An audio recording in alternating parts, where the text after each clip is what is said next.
मुख्तार अंसारी पूर्वांचल के डॉन थे। उनकी मौत हो गई है, ये सबको आज पता है।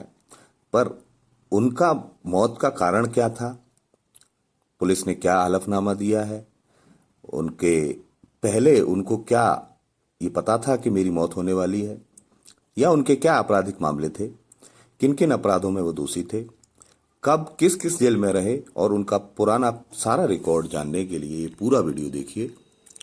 असल में उत्तर प्रदेश के बांदा में मंडल कारागार में बंद थे मुख्तार अंसारी। उनकी मौत हो गई।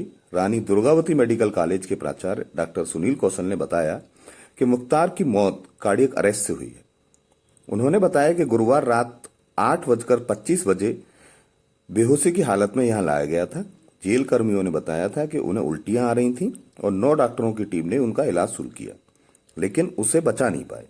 उनके शव का पोस्टमार्टम होगा। इस बीच गौतम बुद्ध नगर, मऊ, बांदा, गाजीपुर सहित उत्तर प्रदेश में अलर्ट जारी कर दिया गया है। सोमवार रात भी उनकी तबीयत बिगड़ गई थी। उसे मंगलवार तड़के मेडिकल कॉलेज ले जाया गया। डॉक्टरों ने कब्ज की समस्या बताते हुए इलाज शुरू किया और जेल भेज दिया। बुधवार को जेल में उनके स्वास्थ्य का परीक्षण किया गया, जिसमें सब सामान्य मिला।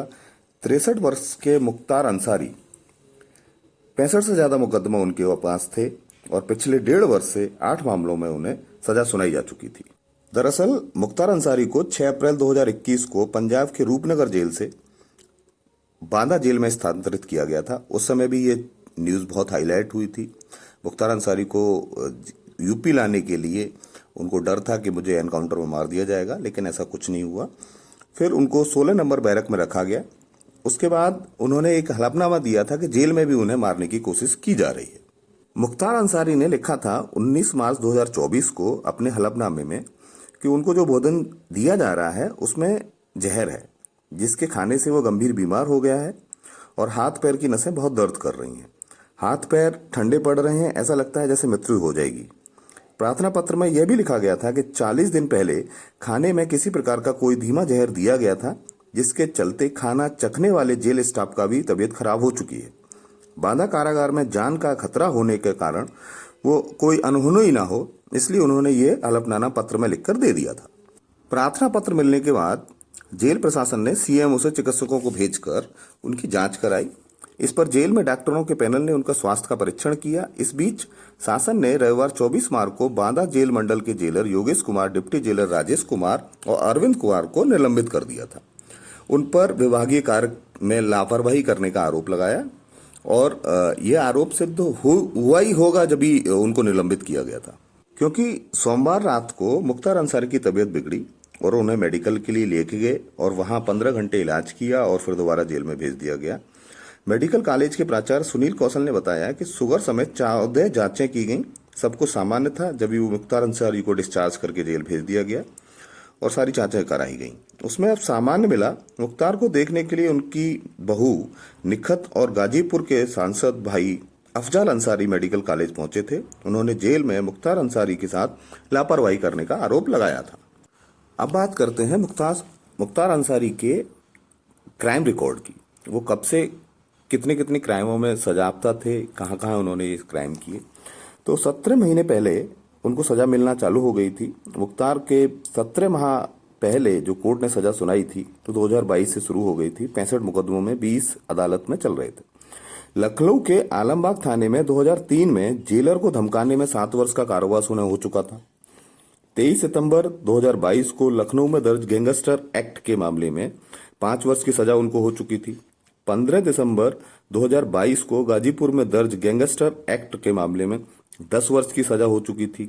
29 अप्रैल 2023 में गाजीपुर में ही दर्ज गैंगस्टर एक्ट में उन्हें 10 वर्ष की सजा और हो चुकी थी। 32 वर्ष बाद 5 जून 2023 को कांग्रेस के प्रदेश अध्यक्ष अजय राय के बड़े भाई अवधेश राय के हत्याकांड में उन्हें उम्र कैद हो चुकी थी। 27 अक्टूबर 2023 को गाजीपुर में दर्ज गैंगस्टर एक्ट के मामले में उनको 10 वर्ष की सजा हो चुकी थी।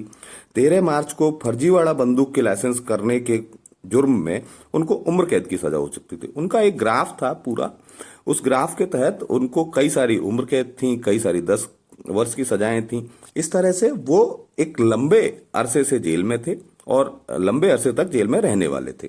अब मौत का कारण सही तरह से पता अभी तक नहीं चल पाया है क्या हुआ, लेकिन उनको अंदाजा था कि मेरी मौत होने वाली है। असल में इंटर स्टेट गैंग 191 का सरगना मुख्तार अंसारी 25 अक्टूबर 2005 से जेल में निरुद्ध था। पुलिस उसके गिरोह के खिलाफ लगातार कार्रवाई कर रही थी। उसके सहयोगियों के खिलाफ मुकदमा दर्ज किए जा रहे थे, उसकी संपत्ति को ध्वस्त किया जा रहा था और मैक्सिमम संपत्ति को ध्वस्त कर चुके थे। मुख्तार का गिरोह 14 अक्टूबर 1997 को गाजीपुर जिले में रजिस्टर्ड हुआ था। ये एक रजिस्टर्ड अपराधी था, ऐसा नहीं था कि उसके पास गिरोह नहीं था, बहुत बड़ा गिरोह था। 29 नवंबर 2005 में भाजपा विधायक कृष्णनंद राय हत्याकांड के बाद पुलिस ने मुख्तार पर शिकंजा कसना शुरू किया। पुलिस ने मुख्तार अंसारी गिरोह व सहयोगियों के खिलाफ बड़े पैमाने पर कार्रवाई करते हुए आय के स्रोत को बंद किया। गिरोह के 292 सहयोगियों को चिन्हित किया और उनके खिलाफ कार्रवाई शुरू की। 160 मुकदमे दर्ज कराए गए गिरोह के खिलाफ। 175 लाइसेंस रद्द किए गए गिरोह के खिलाफ। गिरोह के 164 सदस्यों के विरुद्ध गैंगस्टर के तहत कार्रवाई की गई। पुलिस ने गिरोह से जुड़े बदमाशों जिनके खिलाफ मुकदमे दर्ज किए गए थे सख्त कार्रवाई की। गिरोह से जुड़े 5 बदमाशों का अलग अलग स्थानों पर एनकाउंटर भी किया गया। पुलिस ने अपराध से अर्जित की गई संपत्ति को ध्वस्त और जबरदस्त कार्रवाई के साथ कब्जे में लिया। मुख्तार अपने गिरोह को 605 करोड़ से अधिक की संपत्ति ध्वस्त कराई गई है। उसमें लगभग 318 करोड़ जब्त की गई, बाद बाकी ध्वस्त करा दी गई, जबकि 287 करोड़ से अधिक की संपत्ति अवैध कब्जे से मुक्त भी कराई गई। पुलिस ने गिरोह के 215 करोड़ रुपए के अवैध कारोबार को बंद कराया, जो मुख्तार का अपना कारोबार था, जिसने फर्जीवाड़े से उसको बनाया हुआ था। और बंदूक लाइसेंस जो फर्जीवाड़े से फंसे थे उसको भी निरस्त करा के ये मुकदमा चला था। अब बात करते हैं मुख्तार अंसारी कितनी बार चुनाव लड़ा और जीता और किसके साथ जीता। विधानसभा चुनाव में लगातार 6 बार एक तरफा साम्राज्य था। मऊ सदर में 1996 से लगातार 5 चुनावों में मुख्तार अंसारी एक तरफा जीत हासिल करता रहा है। 2005 से वो जेल में रहकर भी सारी गतिविधियां संचालित करता था। मुख्तार की जन्मस्थली जो थी वो गाजीपुर थी, लेकिन कर्मस्थली मऊ थी। मुख्तार अंसारी 1996 में पहली बार विधानसभा चुनाव में बसपा के साथ उम्मीदवार के तौर पर उतरा था और जीता था। इसके बाद उसने पलटकर नहीं देखा, निर्दलीय उम्मीदवार के तौर पर 2002 से 2007 तक चुनाव जीतता रहा और 2012 में कौमी एकता दल से उसने चुनाव जीता और जीत हासिल की। अंसारी के विरुद्ध भाजपा की लहर में भी उसने 2017 में विधानसभा चुनाव में डीएसपी को और अन्य धाराओं में बहुत सारे मुकदमे दर्ज। उसका रुतबा था, वो चलता था रुतबा। 2022 में चुनाव में बेटे को उसने उतारा और वो चुनाव पूर्व विधायक भी रहे हैं। 3 मुकदमे उन पे भी दर्ज हैं, जानलेवा हमले, शस्त्र अधिनियम। इसमें कई मामलों में वो दोषी पाए गए हैं और कई में नहीं भी। भाई अफजाल अंसारी के विरुद्ध 7 मुकदमे दर्ज हैं। हत्या के 1 मुकदमे की सीबीआई जांच चल रही है। हत्या का 1 मुकदमा खत्म भी कर दिया गया है। पुत्र अब्बास जो अभी विधायक हैं, अब्बास के विरुद्ध 8 मुकदमे दर्ज हैं। अब्बास की पत्नी निखत को बीते दिनों चित्रकूट पुलिस ने पकड़ा था। चित्रकूट पुलिस जेल में वह अब्बास की गैरकानूनी ढंग से मिलने गई थी और निखत के विरुद्ध भ्रष्टाचार के भी बहुत सारे आरोप हैं। तो मुख्तार अंसारी का पूरा परिवार ही एक तरह से गुनहगार है। उन सब पे मुकदमे चल रहे हैं और आज मुख्तार अंसारी की डेथ हो चुकी है, लेकिन उनका साम्राज्य आज भी उनके पुत्र, बधू और भाई ये लोग चला रहे हैं।